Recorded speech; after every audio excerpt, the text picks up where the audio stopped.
All right, well, thank you, everybody. We're going to go ahead and start moving along. This is our discussion, our presentation, what we want to inform you about this new technology and a lot of old technology that we're putting that's already here in the classroom, how we're combining those together so that we can start teaching our students both in person and online simultaneously. My name's Jordan Lott. I'm the manager of the IT training group. I have been working both with AV technology here at the university along with the existing technology that we're going to be using together. I've gotten a chance to do all of those things during my time here at Pepperdine, so I'm really excited to be going over this with you. So at the end of this, our goal is for you to be able to have a sense of how you might conduct a scenario where you're teaching to students at a distance from start to finish. We also want to be able to manage all of those participants in a live Zoom session. Now, some of these you may be thinking, maybe you've been teaching in Zoom already. We want to look at it though from the standpoint of being physically in the classroom while students are online. So there is a little bit of a modification to that. We also want to determine some of those Zoom settings that are going to be appropriate for your class. And then last, how do I troubleshoot some of these things, some of the basic hardware and software issues? And so to get there, we're going to talk about what to do before the class starts. Once you're in the classroom, what do I need to prepare the physical space so that I can be doing this online and in person? Some of those Zoom settings, like I mentioned. Also just some best practices. Now, again, this is coming from a standpoint of this is a new way, at least a modification to the way that you all have been teaching in the past. So there are going to be a lot of similarities, but we want to talk about some of those best practices in this new sort of setup. And then looking at some of the technology we have that we've already had.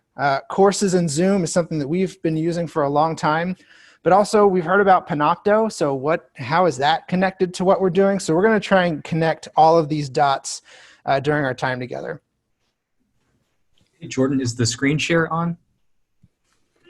It is not, and that is something I should have done when I was preparing the room. No sweat. Thank you, Jordan. I appreciate that. You got it.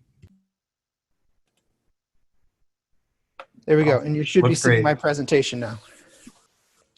All right, so before you get into the class, these are the things you want to do before you even get here. Now, we all know that there's a lot of work that goes into preparing for your class time, but we want to point out a couple of things that you might need to consider maybe you haven't done in the past based on this new environment. So first thing up is if you are a Mac user, you are going to need to convert your Keynote presentations into something that can be used on this local computer. That is because this local computer is what's connected to this camera and this microphone that I'm wearing. So it's going to be important for you to have those here physically on this machine. And so if you are used to using Keynote, if that's your preferred device for creating presentations or your preferred tool, you are going to need to convert those into a format, whether it's PowerPoint or Google Slides, that you can use while you're using this installed computer. After you've done that, you're going to need to upload it to a place where you can get to it later. We suggest Google Drive. Everyone has access to it. It has unlimited storage. You can get to it from any device. So if you are familiar with Google Drive, that's the best way to do that. Easy way to get there is by going to drive.pepperdine.edu. If you haven't used it before, there's just a little bit that we can we have opportunities for you if you'd like to learn more about Google Drive, or if you just want to use a thumb drive and bring it into the classroom and plug it into the computer there.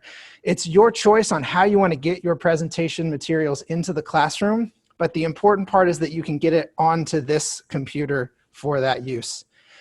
The next thing you want to do before you ever even get into the classroom is make sure you've registered your Pepperdine Zoom account. Now this one, you can get a Zoom account for free without being associated with Pepperdine. In fact, you can even sign up for a free Zoom account using your Pepperdine email that technically isn't part of our Pepperdine specific license. So you want to make sure that you are registering correctly. And the way to do that is by going to pepperdine.zoom.us. Don't just go to zoom.us and try and start signing in from there. It's actually not going to be able to connect you to our Pepperdine account. This is the way to get there, pepperdine.zoom.us. Once you've done that, now when you sign into Zoom, the app on your either on your machine or on this local computer, you're going to be able to make sure that that's your correct Pepperdine account. The last thing, not the last thing, but the fourth thing we suggest you do before you even get into your class is get into courses and use that Zoom Pro tool to set up those recurring class sessions. The benefit to doing it there in the Zoom Pro tool is that when you walk into the classroom, you've got a lot of things that you're trying to pull together. If you sign into your Zoom profile here on the computer, because that app is already installed on this computer, so when you log in using your credentials, you'll have your own place to sign in. And when you sign in there, when you pull up the Zoom app, there's a really easy way for you just to select the next meeting.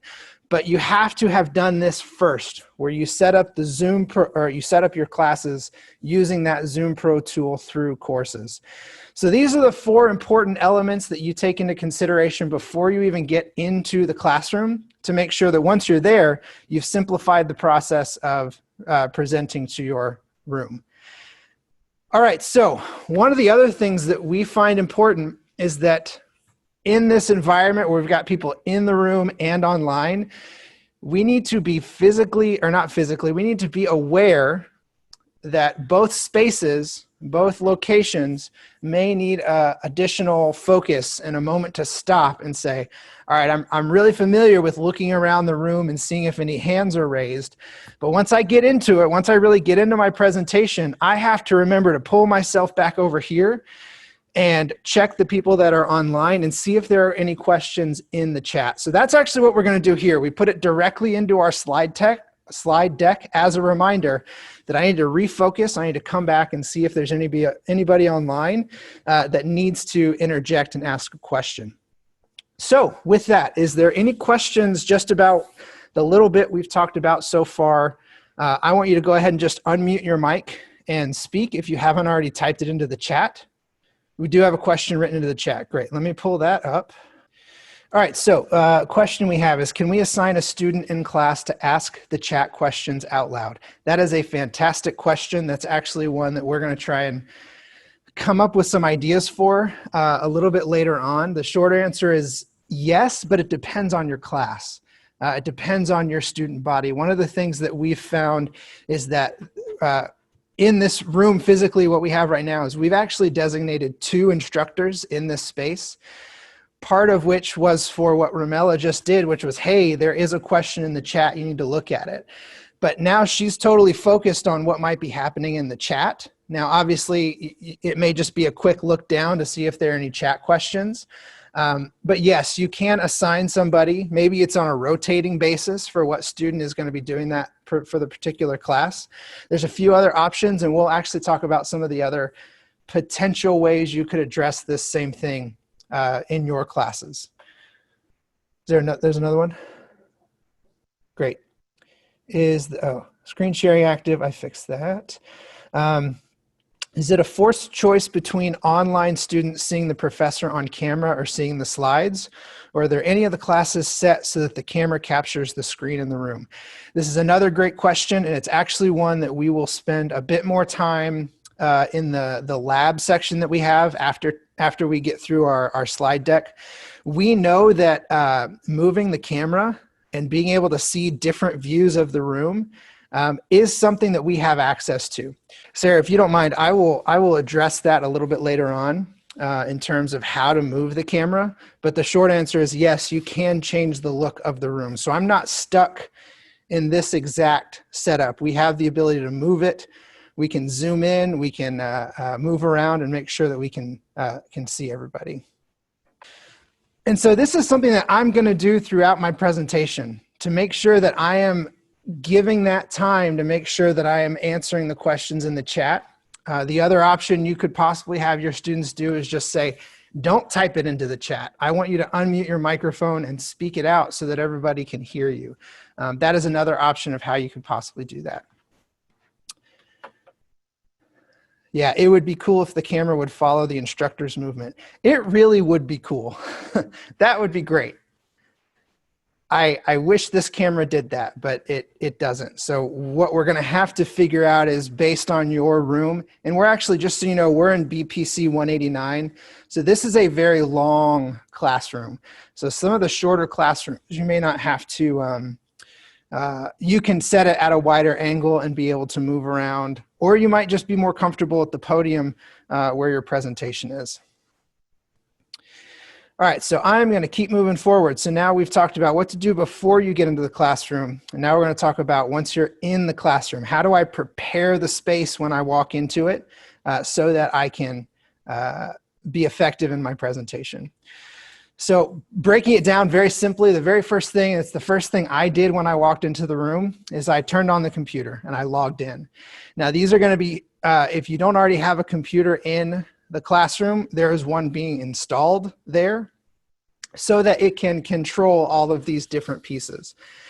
The camera is connected to the installed computer. The microphone I'm wearing is connected to that installed in computer. So that is going to be that central hub for those tools. The second thing is I need to do what I've always done, which is just turn on the AV system. So if you have an AV box on the podium that has a physical on-off switch, or if you've got one of the rooms that has a touch panel, basically you're going to do some version of turn on system, turn on display. You're just looking for that on button. And the last thing in terms of the physical equipment that's being installed in the classroom is you're going to need to make sure you turn on this microphone. So this microphone that I'm wearing, it's a lapel microphone, it's wireless. It has batteries in it, but it also has the option to recharge. And so most of these rooms are going to have, actually, if you've got a wireless lapel mic, you're going to have a charging station connected to it. And so anytime that lapel mic is not being used, you will want to put it back into the charger. But once it's turned on, I'm going to put it in a spot that's comfortable. It's got a belt clip on there if you want to get it onto a belt or onto pant loops. Also easy enough to slip into a pocket if you have pockets in the attire that you're wearing. And then you'll want to clip the microphone onto your shirt, your attire that you're wearing. What I'm doing when I clip it on is I'm making sure that the microphone piece is pointed directly up at me. I want to make sure that it's close to my chin or my collarbone, because that's the way that your students are going to be able to hear you, is if this microphone is close to you. All right, so those are the three things I need to do. I need to turn on the computer, I need to turn on the AV system, and I need to turn on the mic, to summarize it quite simply. All right, so the next thing I need to do is going to be on the computer itself. So I've gotten the physical pieces of hardware set up. Now I need to come in and set up, make sure my computer is ready to go. So if you're storing those files that you're going to be presenting in Google Drive, the first thing you'll need to do is sign in there and either present from the browser if you're using Google Slides, or download that file if you're going to be using PowerPoint. Make sure you get it on that local computer for best use. The next one is optional. If you would like to store those materials in courses, or if you just want to have it open, maybe if there's additional links that you've provided to your students, and that's the easiest way to get there, you might want to have that open in yet another tab. And the last thing is to actually sign into Zoom on this computer. And so that's going to be on the desktop of this computer is just the Zoom button that you've seen, the Zoom icon that you've seen on your computer or on your mobile device. It's the same option, and it will be on the desktop. So you won't have to go and hunt for it. You double click on the desktop to get to your login screen. And we've got a little display as I go further on how to do that, and what, if you haven't done it in a while, just a quick reminder of what the buttons you need to press are so that you can get signed into Zoom on the computer. So with those, once I've gotten the physical devices turned on, and then I have these three features turned on, my room is about ready to go. At least the physical space. So I'm going to do another check the chat. I'm looking directly at the chat. I don't see any written in. Are there any questions that somebody would like to unmute and just ask about the physical pieces that you've seen and we've talked about? No? All right. All right, so now we're going to look at some of the Zoom settings that might be important to really reconsider. Again, I know there's been a lot of teaching that's happened in Zoom already. People are feeling really comfortable with it, and that's That's fantastic. When we're in this setup though, you might want to come back and just double check some of those things. Make sure that what you had previously set up is still going to be what you want here in this type of environment. So the first one we recommend is making sure that you have that waiting room turned on. Now, this was one that Zoom is trying to get ready to go. They're pushing it in a lot of situations, but this is one you want to make sure you have active because it is something that you could turn on. Now, in most situations, especially if you have a smaller class, you may be just fine having them log in without having that waiting room. What we're thinking about, again, is not just the do I want to have to take that step? Do I trust the students? There might be an element of, I just need those few minutes before the class starts, before they're in that Zoom session.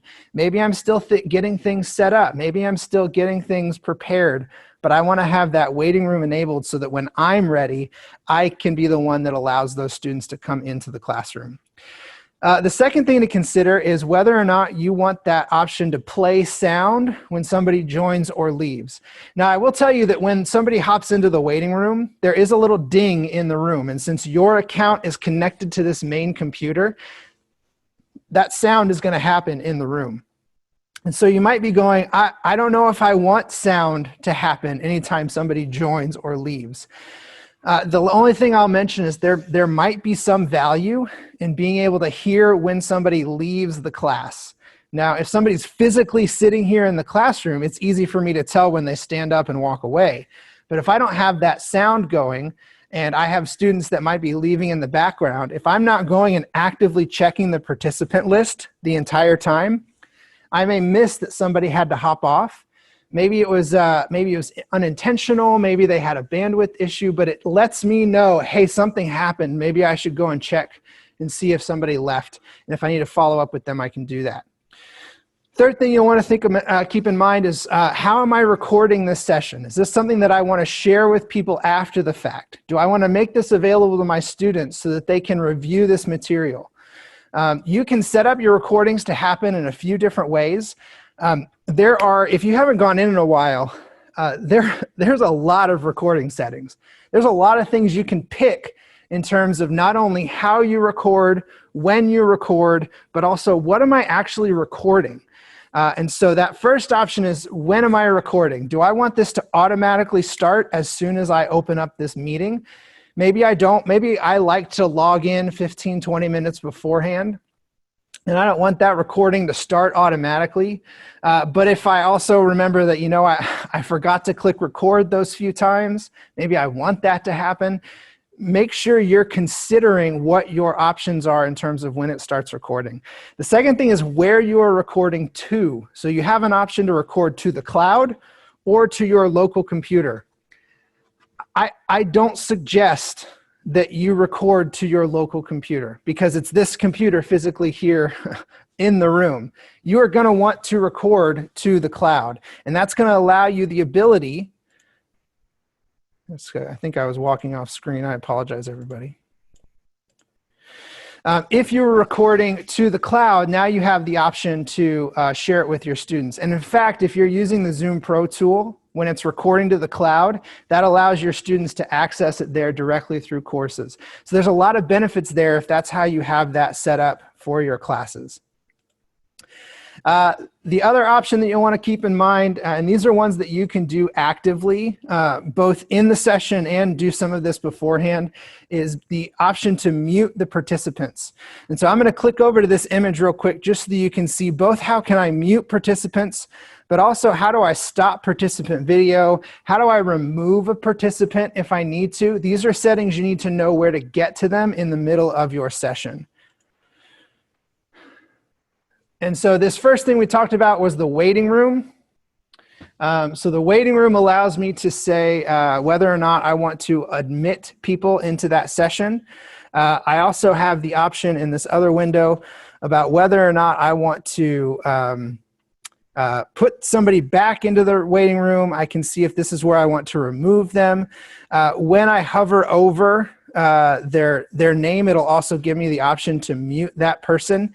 And at the very bottom of the participant window is also an option to mute all.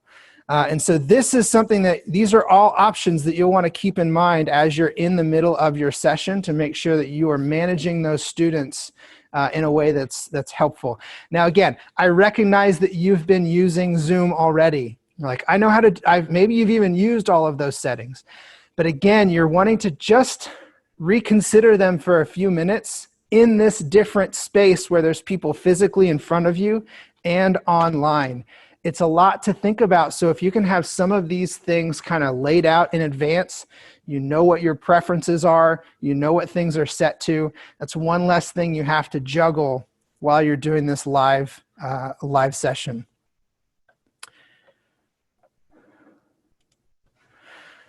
The next thing to consider is how you want to handle your screen sharing. And I know I'm not at the check the chat yet, but I do see that there is a question, or not a question, but a comment.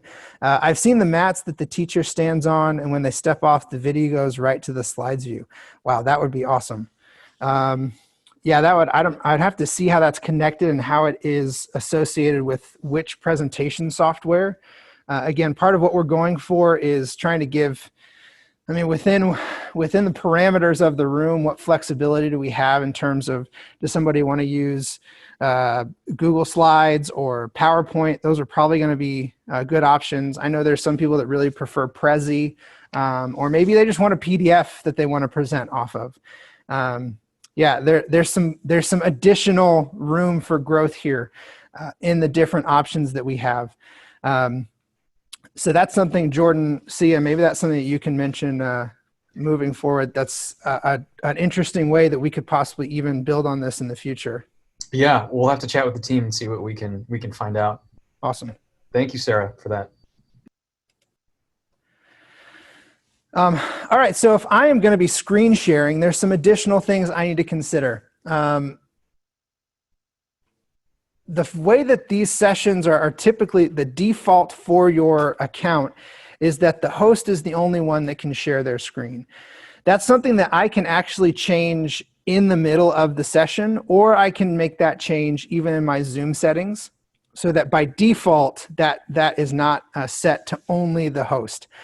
But in a lot of situations, you might want it to default there so that when that time comes, when you do actually want somebody else to be presenting your screen, it's a choice you make in that moment rather than them being able to have that option at any point, at any time. So that's the default currently. Make sure that's something that you like. The next thing you'll need to consider is, do I want to share my entire screen, or do I want to share just a specific window? So this is where it gets into what are you more comfortable with in terms of what's visible to the room versus what's visible to the presentation online. So if I'm presenting my entire screen, the one thing you'll need to keep in mind is that if I switch over to a different program, that makes it easy to switch between not only maybe the presentation, maybe I want to switch over to YouTube and show a video there. Maybe I've got an article I want to display up on the screen. If you present your entire screen, you're not having to juggle between what am I seeing and when am I not seeing it. But the downside is, if you ever need to not show something, it's easy enough when you're fully online just to say, oh, I'm going to pause my share, which is another option that I'll mention in a second, and go check something out. But when somebody is physically in the room with me, I may be able to modify it for what people are seeing on the far end, but here locally in the room, I may not have that same flexibility. I have the flexibility, but I need to be aware of how I'm choosing it. The other option is to share a specific window. Again, that's going to be great for the online experience. They're going to know exactly what they're seeing the whole time. You don't have to bounce between different windows. But again, if you're trying to do that to minimize what people in the room are seeing, you have to be aware of not only what's being sent through Zoom, but what also is being sent here in the presentation on the projection screen or the monitor that's in that room. So that's going to be both our different sharing options, either the entire screen or the window. The other one you'll want to consider is making sure that you share your computer sound. This is one that I know that I've missed before. Just when I go to click that share button inside of Zoom, there's an extra checkbox at the bottom of the share window when you're choosing what you want to share. If you want to show a YouTube video, or you want to show something that has audio, maybe you're playing some music, you want to make sure that you are sharing that computer audio to the presentation in Zoom. That's something that you do have to select. Obviously, if they're in the room itself, this computer is already connected to that AV system, so they will hear it in the room. But the online experience, you'll need to make sure you have that checked. You also have the option to pause share in the Zoom. That's a really great option if you need to quickly click away. I can pause that presentation and go to a different screen. The last thing that you also have an option for, and this is all these ones up till now have mostly been, the people in the room are pretty easy because I got the presentation here on the screen, but the people online, I have to take some consideration. The last one you'll want to think about is actually something that isn't visible to the Zoom audience, which is the presenter tools. And that's actually something that I'm having to work with, because my presenter tools are right over the top of my presentation on the projector screen. But since I'm sharing my screen, the Zoom students are not seeing it. So if you want to have a clean presentation for both online and the people that are in the room, you'll want to make sure you know how to hide those presenter tools. And I'll show you a few of these now. We've got some slide explanations for some of these that we just talked about. So this is where I would choose when I click share my screen in Zoom. This is where I choose what I want. You'll see at the very bottom of this window, there's an option to share computer sound. There's also an option to optimize your screen share if you're showing a video clip. What that's doing is it's actually going to send through Zoom a higher resolution, but it is going to kill that bandwidth if you're not actively showing videos. So actually, the suggestion is not to select that unless you know you're going to be showing a video that you need a really high, that you need a higher resolution for. I'll also mention that AirPlay option, I have a big red X on there. On our campus, our network does not support AirPlay. So even though it's listed here, it doesn't, when you log in, you're not going to see that big red X over AirPlay. Just know that if you're trying to connect via AirPlay, that's not going to work on our wireless network. Now, the last one I'll show you is where you can get to the hide presenter view. So actually at the top of the screen first, you'll see this is where you can pause your share. There's the share button initially. Then you can pause your share. That's a good way that if you are actively presenting in Zoom, you can pause the screen that's visible to the online student and go and open up a different window. That way, or transition through something. So that pause share is a great feature. If you haven't used it before, it saved me a number of times from displaying things I didn't intend to. Click the more options, and that's where you can hide the presentation view control. So this whole bar across the top of the presentation, if I were to click hide those controls, that whole bar would disappear. I can get back to it by clicking on the zoom button, but this is how I would be able to hide it and have both a clean presentation view for those online and in person. All right, so now is my moment to check the chat, and I do see that there is a question in there. Is there a way to connect a tablet or iPad to the computer so you can draw on your Google Slide images? So the best way to do that is actually going to be as an additional Zoom participant. So with Zoom, you're actually able to log in on 3 different types of devices. So I could log in here on a desktop. I could also log into the same Zoom session using my account on my smartphone, or I could log in on a tablet.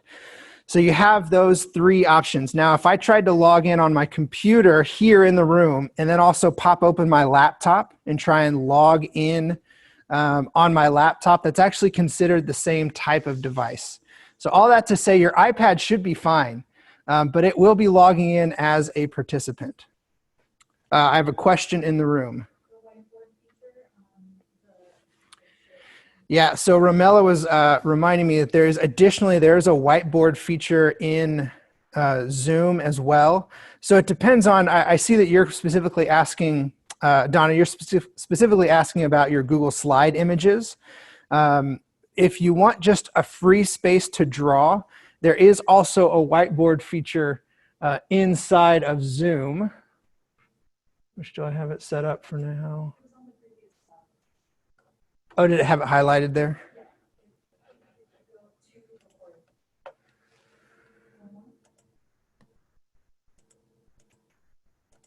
Yeah, it's when you're sharing. You can choose whether you want to share your screen or if you want to share a specific window, but there's also an option there to share your whiteboard. So you have a few options. You use both. Great, perfect.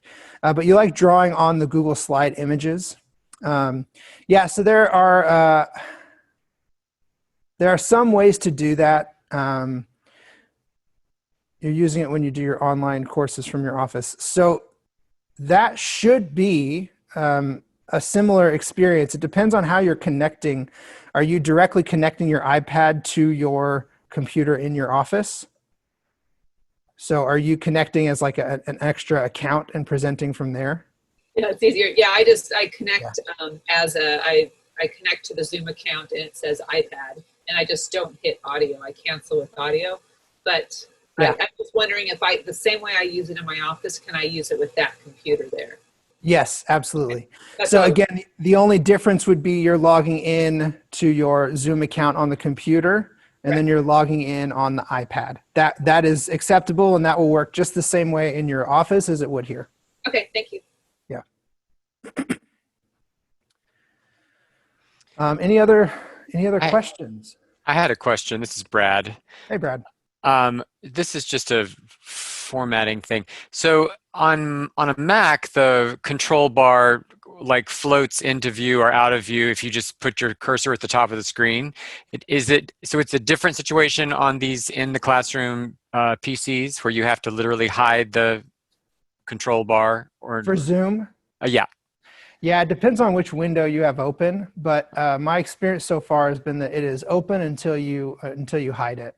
And if maybe you know something I don't, I've had to do the same thing on my Mac computer as well when I'm presenting.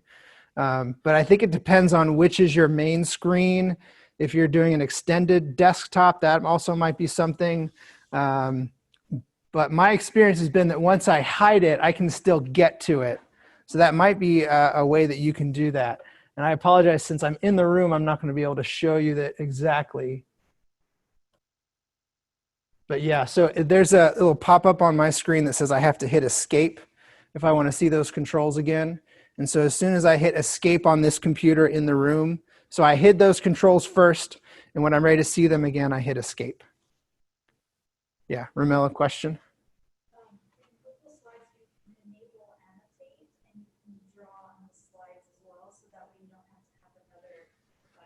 Yeah, that's also a great point. So Google Slides what Ramela was saying is that in Google Slides as an additional option, now obviously the iPad, you might prefer the way that you can draw, maybe using your finger. In Google Slides, there's also an option for me to annotate. There's my pointer. That's more of a pointer option.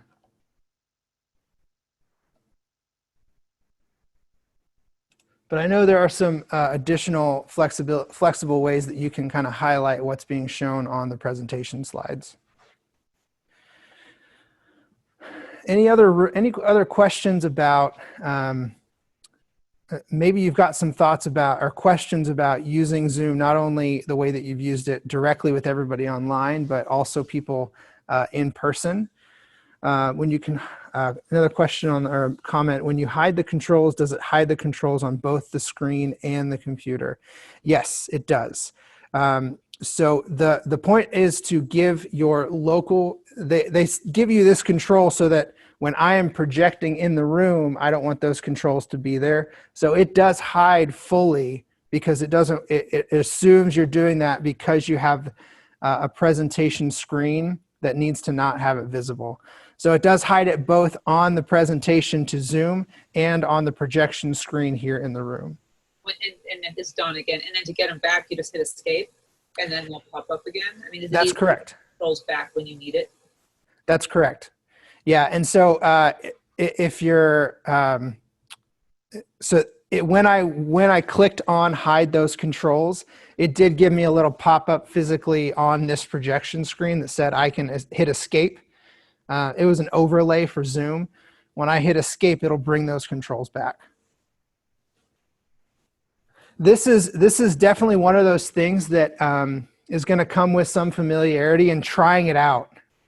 Because when we are presenting fully online, we sometimes don't have to think about these additional little pieces, because if I'm presenting fully online, then those controls I'm the only person that can see them as the host. And so the person that is receiving the information, the student, they're already not worried about that piece. But now that I need to consider whether or not I want it to be visible in the room, it's one of those things we need to keep in mind.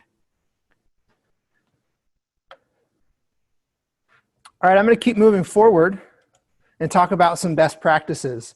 And these are going to be, again, I know I keep saying it, but I want to keep in mind that this is coming from a place of we've done the in-person training, or not training, we've done the in-person teaching, we've done the fully online teaching. Now we're trying to bring these two things together.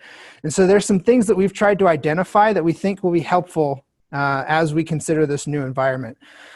So the first thing is just get into the practice of doing a tech check. Now, maybe you're already doing this when you walk into a classroom space, but you have now a physical space and an online space that you need to double check. So make sure you've tested the mic. You can do that in Zoom. You can play audio to make sure you can hear the speakers in the room. Check that camera view, make sure that it looks all right, and then make sure all your presentation materials, your media is ready to go. Next, you want to just check your Zoom setup. That was something, this is a good learning experience for me. That was something I forgot to do. I did not do that. I did not make sure that I was sharing my presentation. And I'll own that. I do presentations constantly. I'm teaching in front of people a lot. And that was something that with all the other pieces that were happening, I need to make sure I give myself that checklist to check in on my Zoom stuff. Next thing you want to do is make sure that you are setting up your windows. And what we mean by that is your shared content. Make sure that's set and ready to go. I've gotten into a habit sometimes when I'm doing presentations, I've got a slide deck. I've also got another browser window open because I might want to go to specific websites. And then I might even have like a timer on a third window. So I need to have all of those things set up and ready to go before my class begins so that I can, it's not even so much is it looking as smooth as possible? It's also just coming from a place of when I'm juggling between online and in person, I want to make sure I have all those things in place. So these top 3 options are really things that we think are best practices to try and implement before you walk into your classroom. These bottom 3 are really just, these are tips that as we've been putting this together, we've identified as like, hey, these are things you might want to consider. And that first one is actually something that, at least all 3 of these are really look back at the question that we had earlier, which was a question about, should I assign a student to view the chat and let me know if anybody has a question? This interaction between everybody online with the folks that are in the room, this is something that's going to just require maybe you try out a few different options, find out which one works best for you and your class, and then stick with it. So the first way to do that is just to repeat the questions from the room. And so this is something that we know is part of this different setup, is when Ramella is in the back of the room and she's asking a question. This microphone's pretty good, but it is a limited device. It's really designed for the person that's wearing the microphone itself. So if somebody in the classroom is asking a question, I need to make sure that I, as the host, I, as the presenter, the person that has the audio connection, that I'm repeating those questions so that the people online can also hear everything that was said. The other thing that you'll have to consider, so that's in the room going to people online. Now you need to think about, online coming back down into the room. Do you want to do this thing that we have tried to show you during our presentation? Have that moment for you as the instructor to come and check the chat? Or do you want to assign somebody to say, hey, their job is to raise their hand and let you know when there is a chat question? The other way you could also approach it, again, this is not what you have to do or you should do it. It's really just another option, which one is going to work best for you and your class. You might even consider having all of your students, even in the classroom, sign into Zoom. Now, an important part of that is that everybody mutes a microphone and their speakers. But the benefit is if your students online have cameras on, you're going to be able to help with that physical, not that eye-to-eye interaction potentially.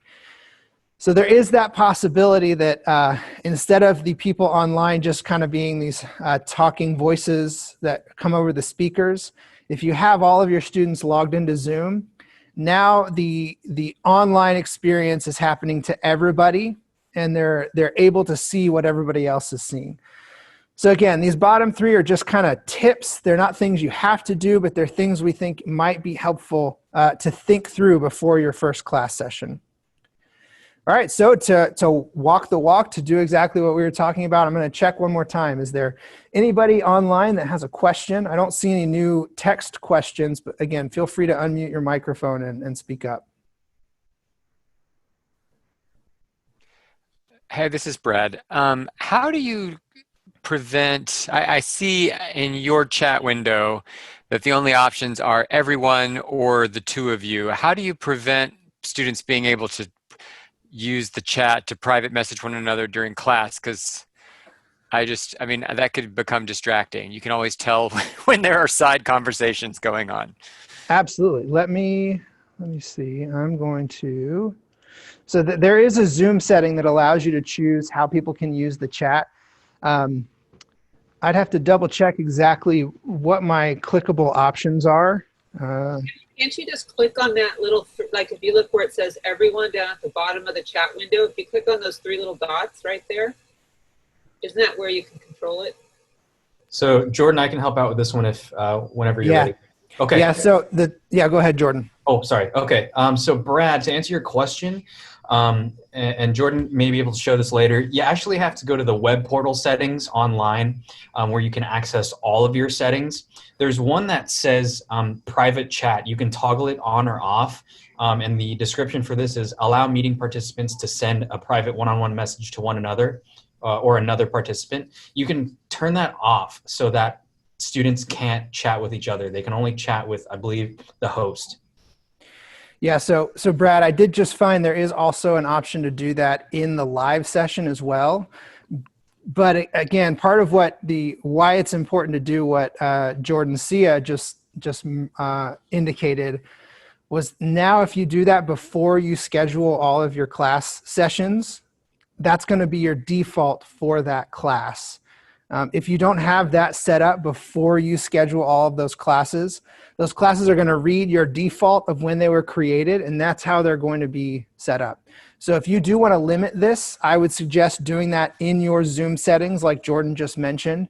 But if, let's say you're like, actually my students are good, but it just comes to the point where, all right, clearly there's more happening here. In the chat window, in the box where you actually type in your chat, there is, as the host or the co-host, you have the option, there's some 3 dots that allow you to click more. And from there you can choose participants can chat with everyone, can chat with me only, the host, or chat with no one at all. So that would be almost turning off the chat entirely. So you do have some options there in the live session. But if you want it to be set and then you don't have to worry about it again after it's set, you're going to want to do that in your settings in the web portal before you set up your classes in the first place. Great, thank you. Yeah.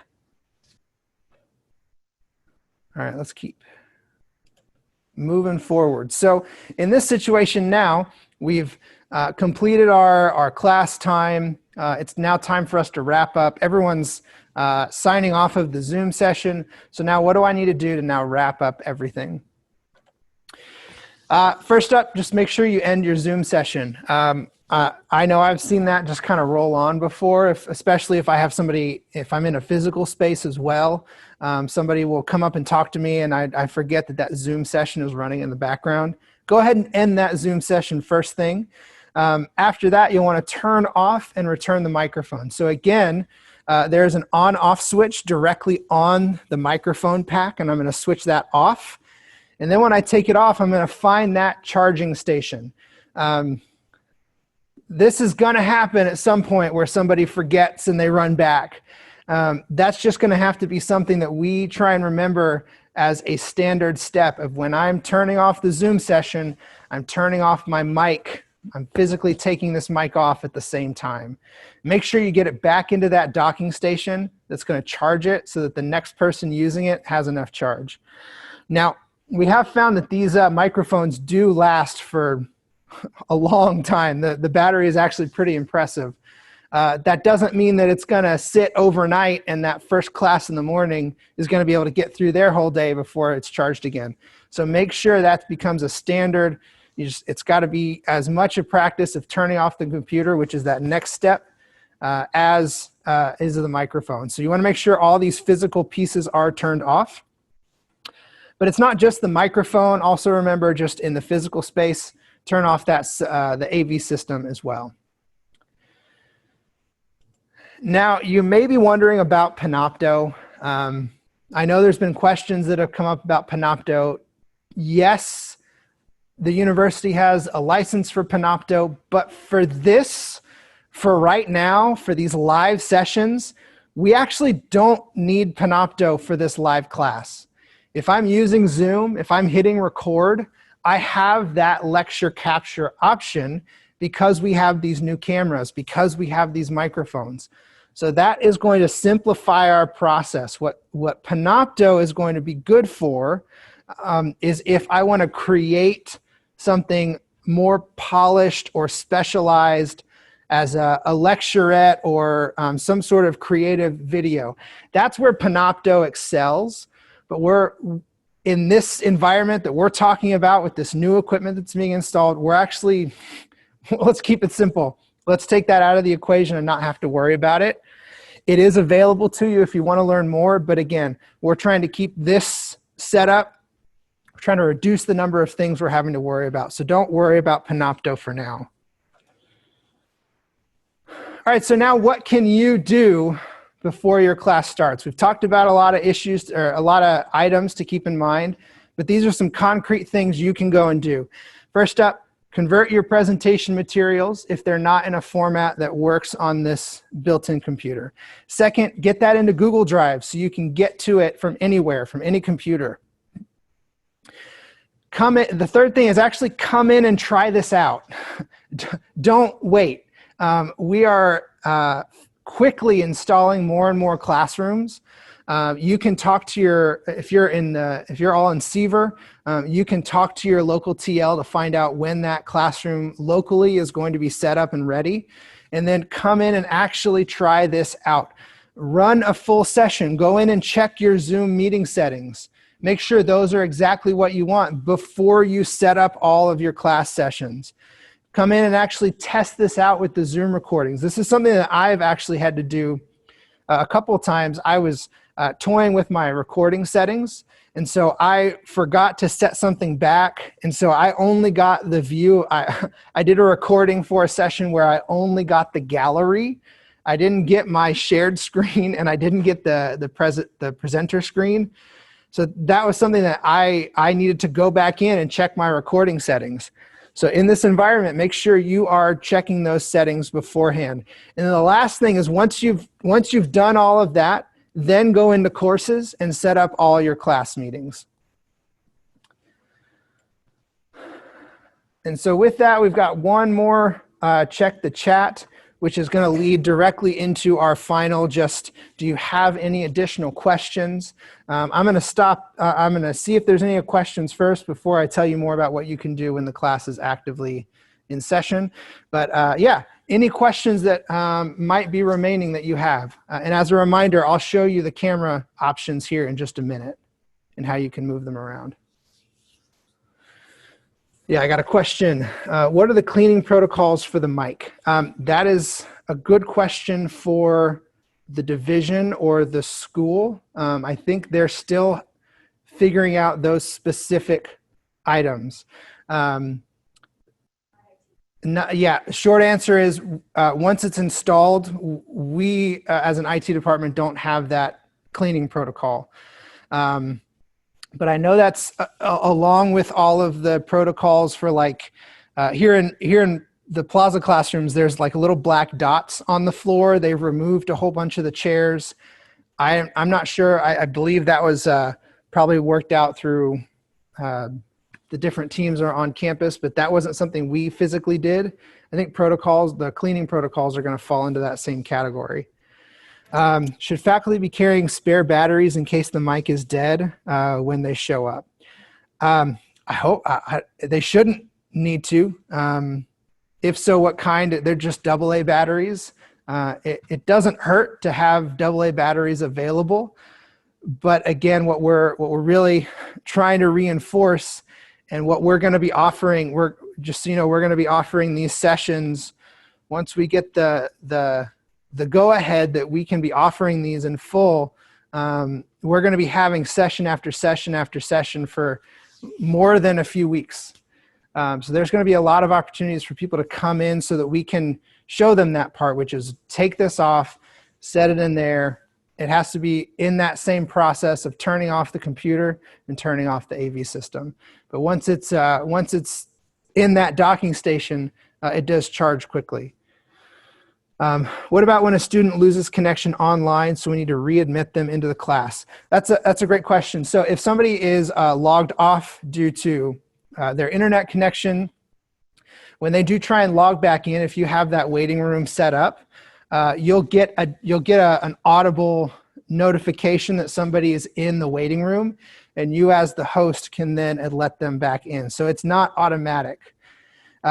If you did want that to be automatic where you don't have to select that, the only option you have if you turn off the waiting room is to also use a password. That would give people an option just to punch in that password and they can automatically enter. But then that takes away your ability to be able to control exactly who is coming in and when. So that's something you'll have to consider what's going to work best for your classroom. You do have that option, but if they were already in the session, they don't automatically log back in, if that was what the question was. All right, if you have anything else that pops up, please feel free to do that. So we've reached our first hour. If you were here in the physical space, this is the time that we would allow for you to come and press things and see where the podium is, where things are on the podium. But with this time, I do want to show you how to control this camera. And so on the desktop, I'm actually going to change what I'm presenting. I'm going to turn off this. Actually, before I turn off the PowerPoint, I will also mention if you have any issues while a class is actively happening, the best number to call actually is Tech Central. Now, this is including the folks in the CBER divisions with tech liaisons. We're expecting that there's going to be questions and little things that pop up here and there, just how this happens when we're into live classes. And so if your local TL is already out helping somebody, Tech Central has people ready and on the phone, ready to start helping with these questions. And so if it's something that they can answer over the phone, we've worked out an extensive playbook in terms of some of the things that might pop up and how somebody can help you over the phone in terms of getting that situation corrected if you're trying to share or your mic isn't being heard or something happens with the camera that's being shared. Tech Central can help with that. And if they can get to your tech liaison via chat or via the phone, they're going to be able to connect with them if they're away from their desk. Now, once the session is over, it really is going to come down to a few of your options. You can, if you've got a tech liaison, you know how to connect with them already. There are, in this process, they are working with us So they are obviously your first line of defense. You also can contact our AV Tech department. They're the ones that are physically putting in or working with the teams that are physically installing the hardware. So they are also available to you. And I don't think we had any grad faculty on the line, but if you're ever at one of those other campuses, they are also available for your help.